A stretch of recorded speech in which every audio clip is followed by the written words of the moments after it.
Definitely the most common question that we get at Bilinguistics has to do with someone who has tested a child, speech or language, and they get the results, and the question goes something like this.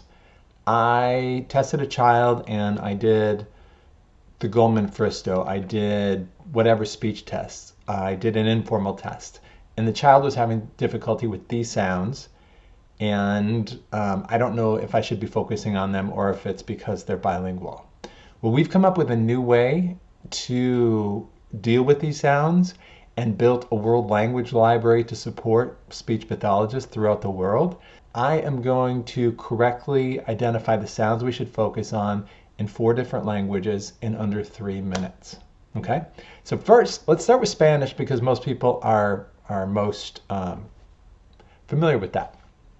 Here's the question. My Spanish speaking student is having trouble saying these sounds. Is it just because they're learning English, or are these sounds I should be focusing on? So let's just talk about what's going on here. These are the sounds that are in error, right? And what we really want to know is, does English share these sounds? Because if they do, looking at it this way through the Venn diagram, we would know that these are sounds that the child would be expected to say. If they're only English sounds, chances are they might be having difficulty with them because of the influence from Spanish, or these might be sounds that they're developing. So if these were the results at the bottom, the answer is yes, there are sounds we would focus on and write goals around, the ones in the middle, but the ones that are in English, we would want to tell the teacher about so they can teach them through reading and all their other exercises, but these might not make the best goals for speech, okay? So, what about other languages? Let's do Bengali. So my Bengali speaking student is having trouble saying these sounds. Is it just because they're learning English, or are these sounds I should be focusing on? And let's say that these are the sounds that they didn't say.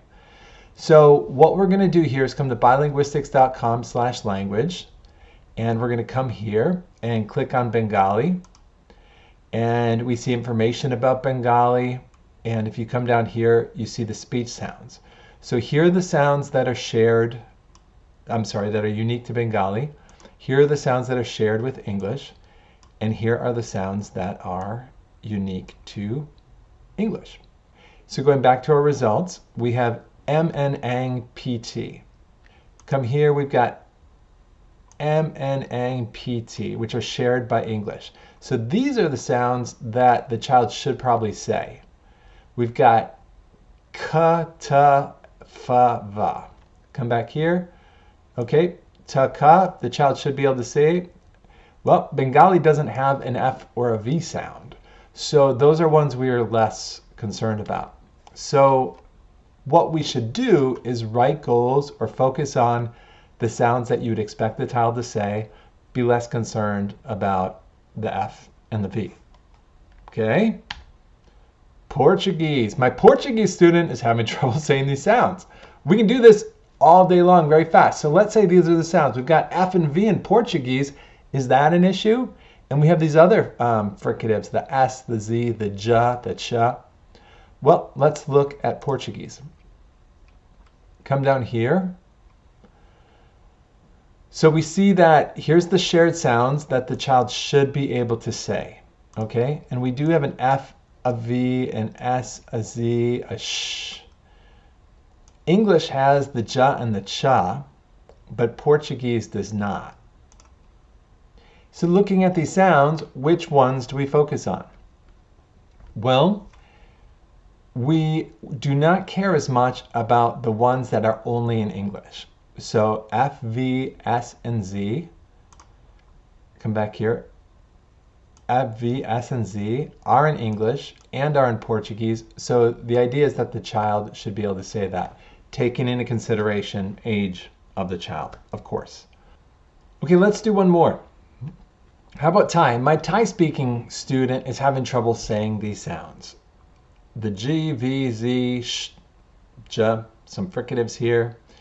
Let's go back to the World Language Library. Scroll down to Thai. And these are the sounds that the child would be expected to say of an appropriate age. And look at here, we've got G, V, Z, sh, sh. These are the sounds that are unique to English. So let's go back to here. All of these sounds are sounds that exist in English but not in Thai. So you would expect the child to possibly have differences within these sounds, but not necessarily consider them as sounds you would focus on for speech therapy. So there you have it. You can take any sounds that you got from speech testing of a child who is bilingual, come to the World Language Library, find the differences or the similarities between English, and know whether you should be writing good goals or not.